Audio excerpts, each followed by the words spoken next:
Merci encore. Merci beaucoup. Bien, rebonjour. Donc, dans le fil un peu de la présentation d'hier, rien n'est plus emblématique de l'importance de la pigmentation cutanée dans la société et du caractère délicat des problèmes qu'elle pose que la dépigmentation volontaire. C'est-à-dire que le fait qu'il y ait des gens qui veulent supprimer le pigment de leur peau naturellement pigmentée et saine pour avoir moins de pigmentation, comme d'autres ont une peau beaucoup plus claire. Au fond, quand on y pense, c'est un peu insupportable. Et le premier article que j'ai fait sur la question dans cette revue, qui est la revue donc, de la clinique transculturelle de l'équipe de Madame Marie-Rose Moreau, c'était pour dire ça. Pour dire, ce sujet-là, c'est un sujet embarrassant, c'est un sujet qui fait mal, c'est un sujet qui peut bouleverser, et que donc, on a tendance à le mettre de côté. Pourquoi, pendant 17 ans de vie professionnelle, alors que je voyais beaucoup de patients en peau pigmentée, je me rendais compte de rien? Pourquoi la plupart des gens à qui j'en parlais disaient « Oh, ça c'était avant, il y avait un problème, mais aujourd'hui c'est fini ». Pourquoi, quand je suis allé voir le directeur des hautes études en sciences sociales, Boulard Raspail, le directeur de la section africaine, pour lui dire voilà, qu'est-ce que vous avez comme doctorant, comme chercheur qui travaillait sur la question, il m'a dit « Ah bon, mais ça existe encore », il tombait des nues. Il ne connaissait pas. Hein. Eh bien, je pense, parce qu'on a tendance à refouler ce problème, à l'oublier, que c'est assez dur de travailler pendant longtemps sur cette question, et voilà. Et qu'on a tendance aussi à le banaliser. Alors, de quoi on parle?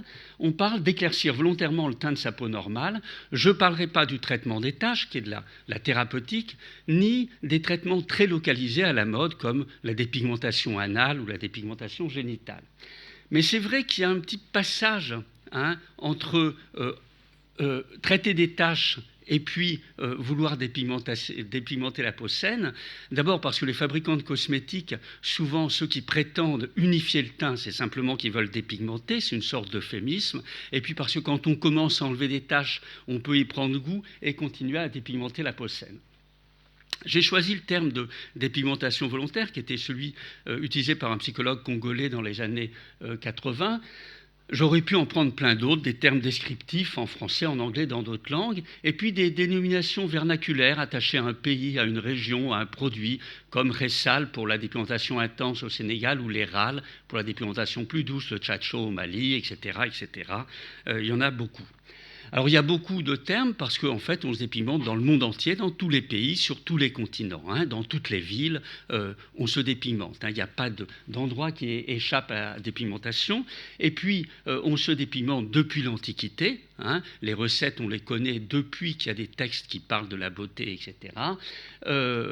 Avec simplement, dans l'époque contemporaine, bien la mondialisation, le progrès technique qui ont fait surgir des dépigmentants beaucoup plus efficaces que les petites méthodes artisanales distribuées ici ou là dans différentes cultures. Alors, où est-ce qu'on en est sur le plan épidémiologique? C'est très difficile de savoir.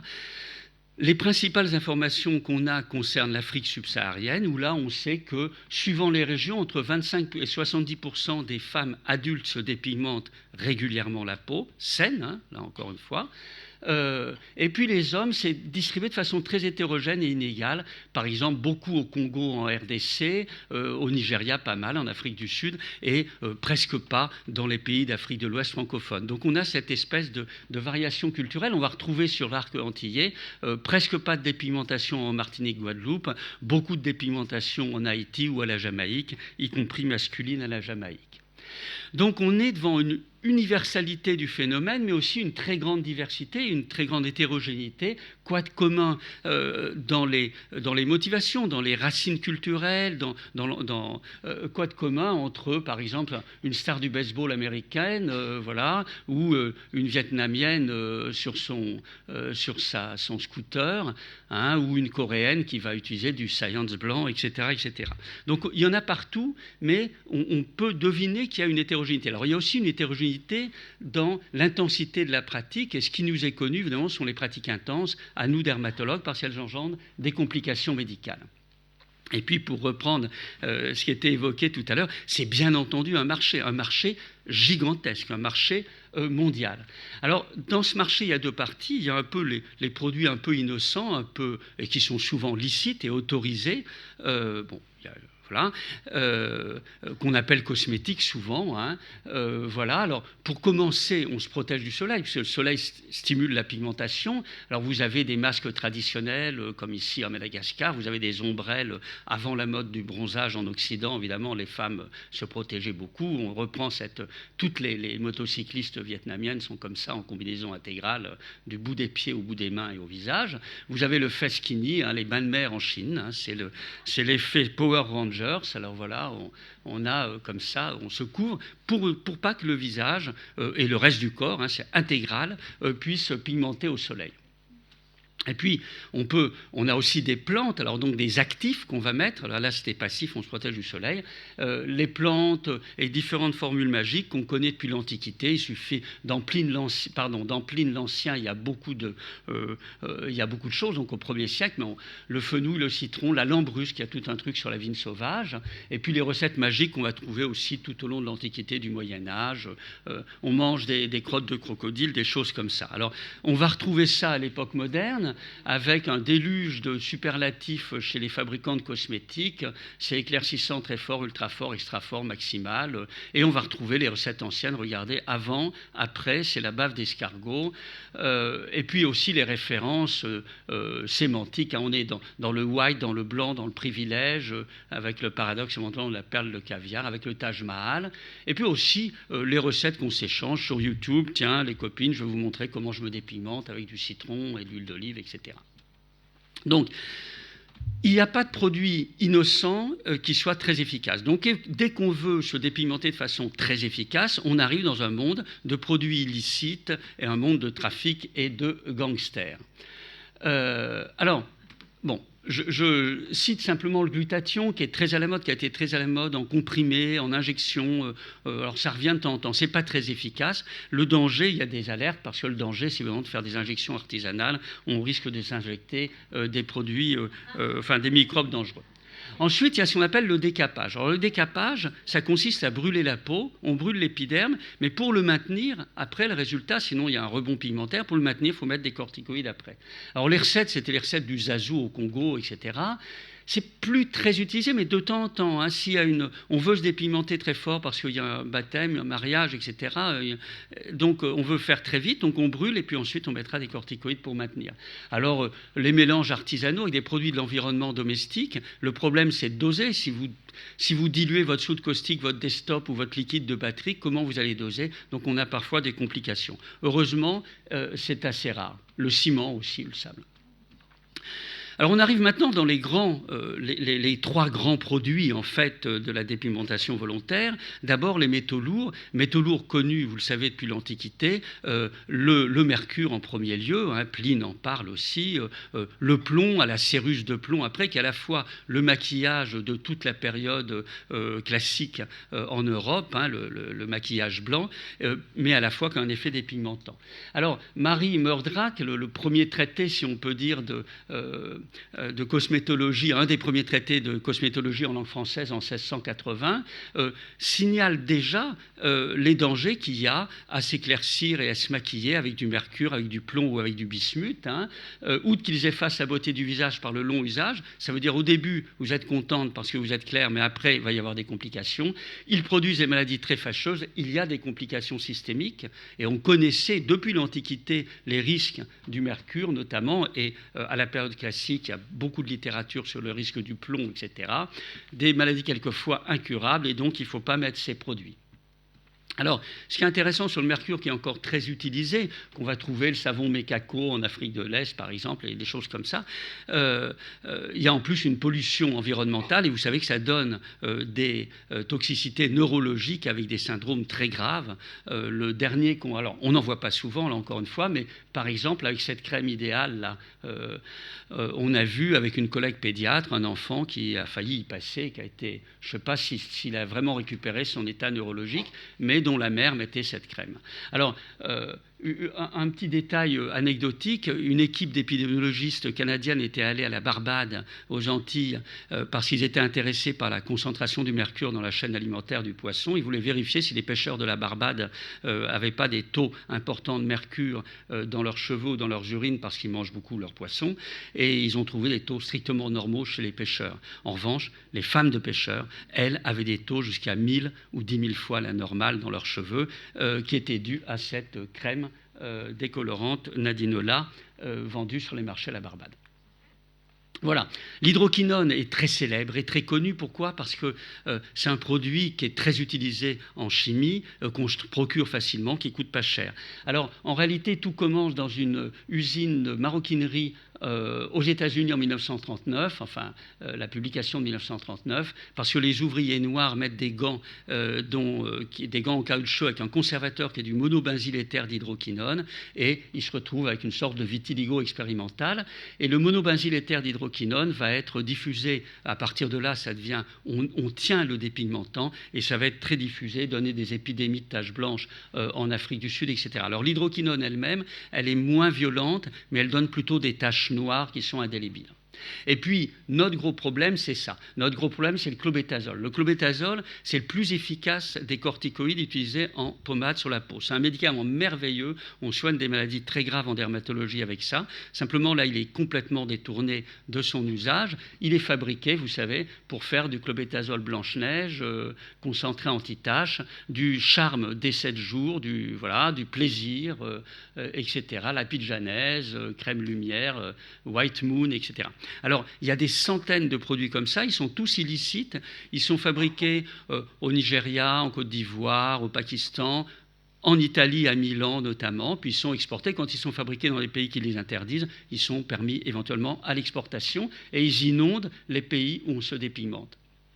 Une petite échoppe photographiée par un collègue qui m'a initié un peu au problème. Vous voyez, des packs de 10 tubes de 30 grammes de clobétasol. Pour les dermatologues, ça va leur parler parce que ça fait quand même 300 grammes.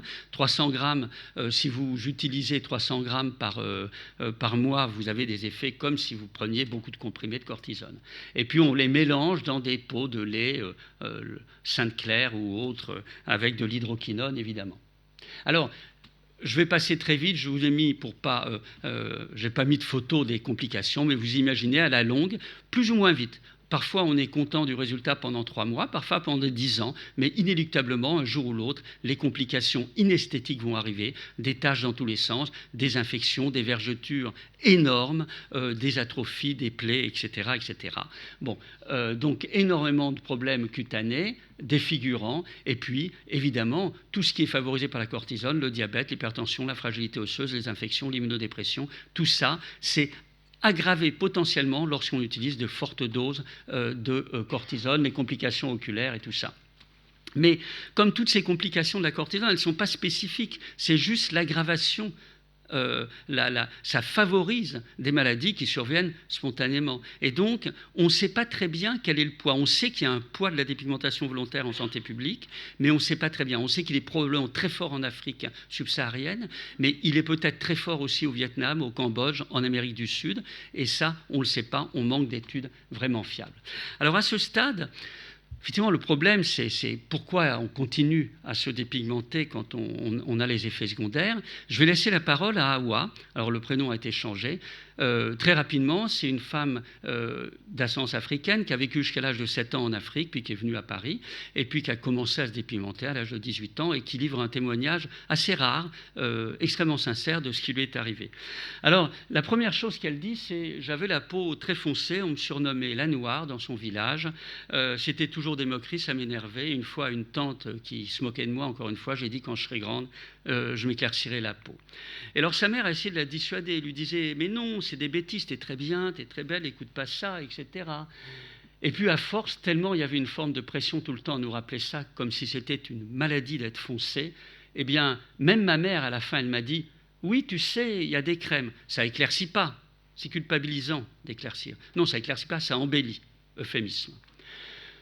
Alors, elle a commencé, c'était un peu balbutiant au début, puis elle s'est mise à son rythme de croisière à Paris. Elle a commencé à Paris. Hein. Elle s'est mise à son rythme de croisière, moyennant à peu près 200 € par mois, 1h30 à 2 heures de travail par jour sur sa peau.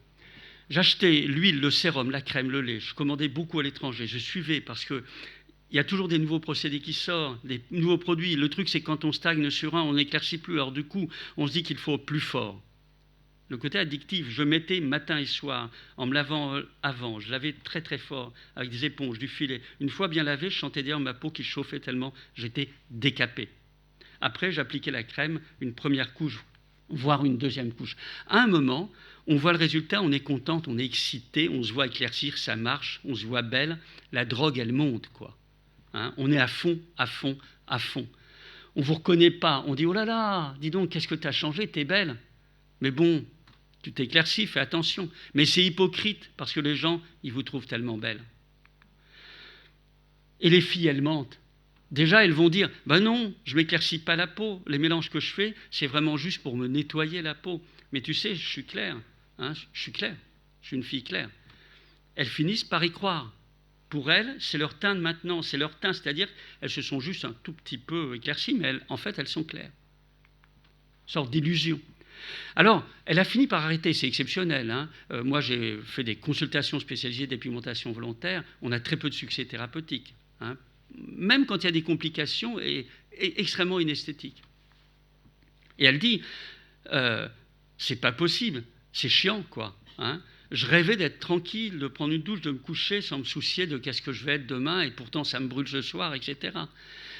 Et le côté addictif, elle insiste encore plus. J'ai dû négliger pas mal de mes responsabilités, c'est arrivé, oui, oui. Des fois, au lieu de rentrer, comme j'avais plus de produits, il fallait que j'aille récupérer mes produits. Il fallait, c'était important.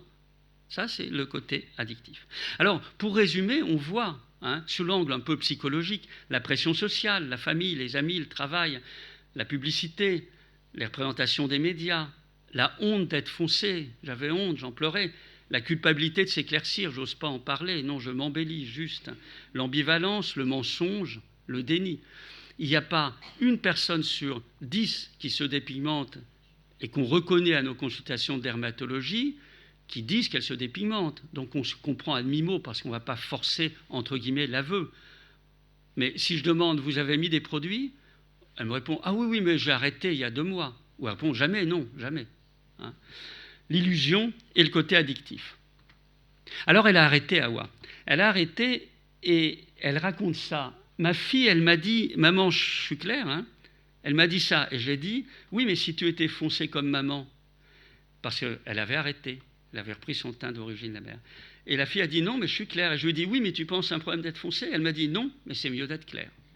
Et donc, elle demande pourquoi. Donc, d'où vient... Alors, il y a de multiples facettes à la dépigmentation volontaire, plus ou moins fortes, mais où sont les racines ? Et les racines, elles sont multiples. Alors, je vais les évoquer brièvement, avec quand même un appel à la prudence. Quand on parle de racines, de la valorisation de la clarté, on ne parle pas des motivations. Les motivations, je ne vais pas parler pour les gens qui se dépigmentent. De toute façon, les gens qui se dépigmentent, ils disent une seule chose, c'est pour la beauté et l'esthétique. Donc, la question posée...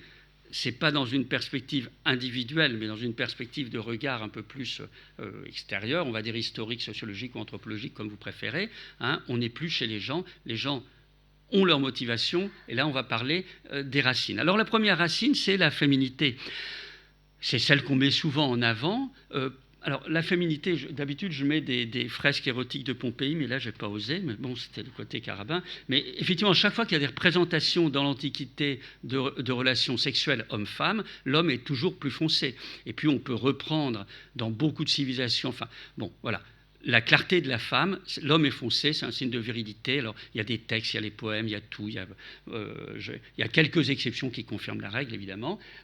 Donc, la femme est claire et douce, l'homme est viril, foncé, costaud. Voilà. Et d'ailleurs, il y a des chercheurs qui ont dit que dans beaucoup de peuples relativement homogènes sur le plan de la pigmentation, eh bien, les femmes sont physiologiquement plus claires que les hommes. Ça lance des débats, etc. Mais voilà. Alors, on va retrouver ça. Donc là, il n'y a aucune allusion à l'ascendance ou à ce qu'on appelait la race, hein, puisque vous voyez, par exemple, donc ça c'est publicité américaine, hein, ça concerne effectivement skin bleach cream. Hein, et puis là, l'arrivée de l'hydroquinone, regardez cette pauvre femme qui est plus foncée que son docteur. Le docteur, ça se reconnaît avec les lunettes et la blouse. Et le docteur, c'est un savant, il va fabriquer de l'hydroquinone et ça va lui permettre d'être plus claire que son mari dans les années 60. Alors, avec la clarté, la luminosité, la propreté, la jeunesse, la pureté, la vertu, etc., etc. Donc, la polysémie des oppositions clair-obscur, foncé, enfin bon, etc., dans toutes les langues, en tout cas indo-européennes. Je ne vais pas vous faire un détail, mais simplement, c'est très difficile pour nous, dermatologues, par exemple, de faire un topo sans dire c'est clair hein, que notre malade a été blanchi de son psoriasis, etc. Que des valeurs positives pour ce qui est clair. Et puis, la société. Tu vas pour postuler, c'est encore à voir, un travail. La fille qui est belle, claire, qui n'a rien dans la tête, elle va avoir le poste au lieu de toi qui as dans la tête parce que tu es foncé. Alors, si vous pensez que ce n'est pas vrai, je vous laisse réfléchir. Mais Hawa, alors, je rajoute, alors, donc c'est une femme qui a fait des études supérieures, qui a 4 enfants, qui travaille à Paris et tout ça, et qui en plus est très belle. Et alors, elle le sait, elle dit, c'est pas qu'une question de beauté ça, parce que je suis pas vilaine. Bon, et souvent on me dit oui, qu'est-ce que tu es belle. Et donc c'est pas une question de beauté. Et elle rajoute, je mets un foulard, un jean, un t-shirt sans plus, je sors dans la rue, on me prend pour une illettrée, je mets des lunettes, on se dit bon, elle est foncée, mais elle doit être intellectuelle. C'est compliqué, hein. C'est compliqué la vie quand on a la peau foncée, je pense. Alors, ce qui est là, c'est le prestige social et à la couleur de peau, les paysans contre les aristocrates, et ça aussi, c'est dans beaucoup de cultures, beaucoup de civilisations, depuis très longtemps. Hein. Là, ils mettent de la céruse de plomb pour être plus clair. Et d'ailleurs, il y a un texte intéressant que j'avais lu d'une historienne pour le paradoxe, l'ambivalence pour les portraitistes de Louis XIV. Parce que Louis XIV doit être un roi viril et guerrier, donc foncé, mais en même temps un aristocrate, donc blanc. Alors, au XVIIe, on résolvait ça un peu avec le rouge à la place du noir.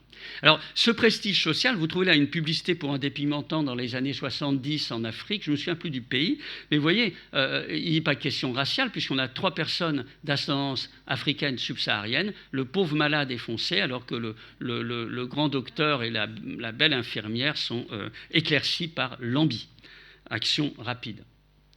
Et puis après, bon, évidemment, arrive la domination des Européens sur les autres peuples, politiques, guerrières, militaires, économiques, culturels. Et là, on a effectivement, surtout à partir du 19e, je ne vais pas refaire l'histoire, le racisme, l'idéologie raciale, etc., etc., et puis les colonies et tout ça. Mais ce n'est pas que l'Afrique, évidemment, hein, c'est l'Amérique du Sud, c'est les Indes, avec ce militaire anglais qui se fait soigner les orteils, etc. Alors... Un des avatars, si on peut dire, de cette distinction de couleur, enfin de race fondée sur la couleur, c'est ce qu'on appelait le colorisme, c'est-à-dire dans pas mal de cultures, notamment en Amérique du Sud ou du Nord, l'apparition d'une hiérarchie, mais avec des nuances. Hein. Comme le dit ce bluesman célèbre, hein, si tu cherches du travail, si tu es blanc, on t'embauche. Si tu es marron, reste dans le coin, on va peut-être t'appeler. Si tu es noir, tu peux tout de suite t'en aller, tu ne trouveras pas le boulot. Alors là aussi, hein, on peut se poser la question, est-ce que selon que la peau est plus ou moins foncée, ça sera plus ou moins facile ou difficile de faire un emprunt bancaire, de trouver un appartement ou un job dans différents pays, par exemple européens, par exemple en France? C'est une question qu'on peut poser. Et je crois que j'ai mis là une diapo parce que quand je suis venu en train hier, je lisais le Canard enchaîné et j'ai trouvé voilà, ce dessin sur le faciès. T'as vu l'heure qu'il est? Et alors le pauvre, il dit, je me suis fait contrôler 2 fois et on m'a refilé 5 tracts de Mélenchon. Bon, c'est toujours le faciès là quand même qui compte. Bref. Et puis le dernier élément, c'est maintenant l'intériorisation de la hiérarchie des couleurs, c'est-à-dire la faille narcissique, hein, c'est-à-dire le fait de se sentir mal parce qu'on est foncé. Parce que cette hiérarchie qui a été imprimée par l'histoire et par le racisme, c'est mise à l'intérieur. Alors, bon, Frantz Fanon, évidemment, c'est pas possible de réfléchir à la dépigmentation volontaire sans le lire. Hein. C'est un texte assez merveilleux. Et puis, bon, je crois qu'on en a parlé, donc je ne vais pas revenir dessus, le fameux test des poupées de Kenneth et Mamie Clark. Alors, je le cite toujours avec prudence parce que je n'ai jamais lu l'article original, donc c'est quelqu'un qui en parle, qui a vu quelqu'un, donc je ne sais pas, je n'ai pas retrouvé l'article original, mais on voit bien, et vous avez cette pub, alors c'est une pub pour un savon, hein, alors ça faisait beaucoup rire, les pubs pour les savons ou pour la Javel, où on mettait des noirs en disant, ben voilà, ça va blanchir même un nègre. Hein, une pub pour l'eau de Javel comme ça, qu'on trouve dans les années 30-40. Et là, c'est une pub américaine. Why doesn't your mama wash you with a fairy soap? Hein, donc, ce petit enfant très mignon et très bien habillé demande à cet autre petit enfant noir en haillons, mais pourquoi ta mère t'a pas lavé avec le bon savon? Voilà. Alors, cette question raciale, elle vient... Donc, vous avez bien compris que ces racines, elles sont multiples, elles sont combinées différemment, elles sont entremêlées. Parmi elles, il y a la question dite raciale. Elle ne pourrait pas tout recouvrir. Elle est probablement pas toujours à l'œuvre. Et il y a plusieurs personnes qui ont travaillé et qui ont dit que la dépigmentation volontaire au Congo, aussi bien pour les femmes que pour les hommes, et au Sénégal pour les femmes, n'était pas fondée sur un sentiment de dévalorisation en lien avec l'identité raciale. Donc voilà, ça c'est des sociologues marocains qui ont écrit ça, puis ça c'est une équipe de dermatologues avec qui je travaille souvent. Donc ils disent non, c'est pas ça. Ça n'a rien à voir avec ce qu'on dit, avec l'histoire des races, les colonies et tout ça. Alors voilà, il faut nuancer, et comme hier, les problèmes sont complexes. Et alors je vous ai pris l'exemple de ce chanteur Vybz Kartel extrêmement sulfureux, qui est un Jamaïcain, qui est en tôle en ce moment, je pense, pour homicide, je crois, qui aime beaucoup le rhum et qui chantait des chansons particulières. Et lui, il s'est dépigmenté, alors il y a beaucoup de gens qui l'en ont voulu, et il dit, mais ça n'a rien à voir avec le racisme ou quelques analyses psychologiques qui prétendraient que je veux être blanc. Hein. Je suis assez intelligent pour savoir que c'est impossible. Donc ça, en termes psychologiques, ça s'appelle une dénégation, hein, parce qu'il dit le contraire de ce qu'il veut dire, manifestement. Donc le sujet est complexe. Alors, qu'est-ce qu'on fait? Il faut faire de la recherche clinique, surtout pour essayer de savoir où on en est en Afrique, hors d'Afrique. Hein, je pense au Cambodge, parce que j'ai une amie qui est revenue du Cambodge qui m'a dit que c'était effrayant.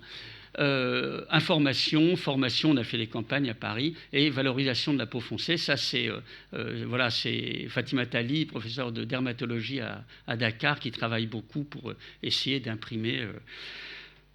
ça, quoi. Hein, essayer. Mais c'est un gros problème, c'est un problème difficile et qui lasse un peu même les dermatologues. Voilà, merci de votre attention.